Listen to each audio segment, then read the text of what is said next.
भाजपा के प्रधानमंत्री पद के उम्मीदवार नरेंद्र मोदी ने एक बार फिर 2002 के गुजरात दंगों के लिए माफी के सवाल को टाला।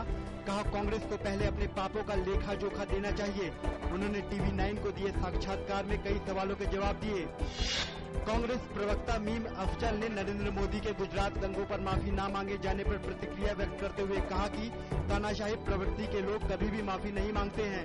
उन्होंने कहा कि 1984 में हुए दंगों के लिए प्रधानमंत्री पहले ही माफी मांग चुके हैं। जनता दल यूनाइटेड नेता केसी त्यागी ने कहा कि दंगों पर भाजपा और कांग्रेस दोनों को माफी मांगनी चाहिए। कांग्रेस उपाध्यक्ष राहुल गांधी ने बिहार के किशनगंज में नरेंद्र मोदी पर एक बार फिर हमला बोला। उन्होंने एक चुनावी सभा में कहा कि बीजेपी के लिए यह चुनाव सिर्फ एक व्यक्ति का चुनाव होकर रह गया है। लोकसभा के 5वें चरण में 12 राज्यों के 121 संसदीय सीटों के लिए कल वोट डाले जाएंगे। ओडिशा विधानसभा की बाकी 77 सीटों के लिए कल ही मतदान होगा। 5वें चरण में केंद्रीय मंत्री वीरप्पा मोइली, गुलाम नबी आजाद, HD देवगौड़ा, मेनका गांधी, गोपीनाथ मुंडे, रामकृपाल यादव और भाईचुंग भूटिया की किस्मत का फैसला होगा।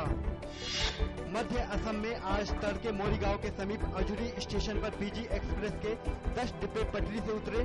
घटना में दर्जन भर से ज्यादा यात्री घायल हो गए। तड़के करीब 2:05 पर हुई इस घटना में दीमापुर कामाख्या ट्रेन के 10 डिब्बे मोरीगांव जिले में जागी रोड के समीप पटरी से उतर गए।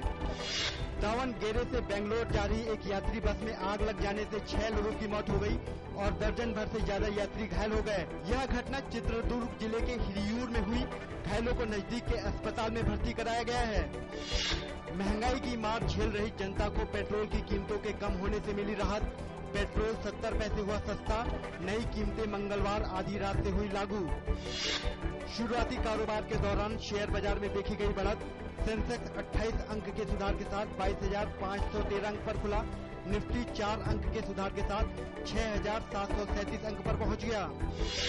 अंतरबैंक विदेशी मुद्रा विनिमय बाजार में आज के शुरुआती कारोबार के दौरान डॉलर के मुकाबले रुपया 5 पैसे कमजोर होकर 60 रुपए 28 पैसे प्रति डॉलर पर आ गया। कल डॉलर के मुकाबले रुपया 6 पैसे कमजोर होकर 2 सप्ताह के निम्न स्तर 60 रुपए 23 पैसे प्रति डॉलर पर बंद हुआ था।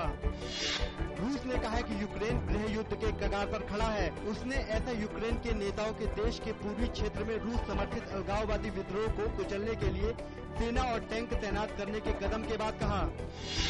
आज ही के दिन वर्ष 1853 में भारत में पहली रेल चली थी। भाप इंजन से चलने वाली पहली यात्री रेल ने बॉम्बे में बॉडी बंदर से ठाणे तक का 34 किलोमीटर का सफर तय किया।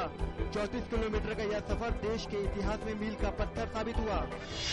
उच्चतम न्यायालय ने सुंदर रमन को IPL 7 के मुख्य संचालन अधिकारी के पद पर बने रहने की अनुमति दी। सर्वोच्च न्यायालय ने कहा कि N श्रीनिवासन सहित 13 लोगों के खिलाफ मुद्गल समिति के लगाए गए आरोपों की जांच BCCI खुद करे।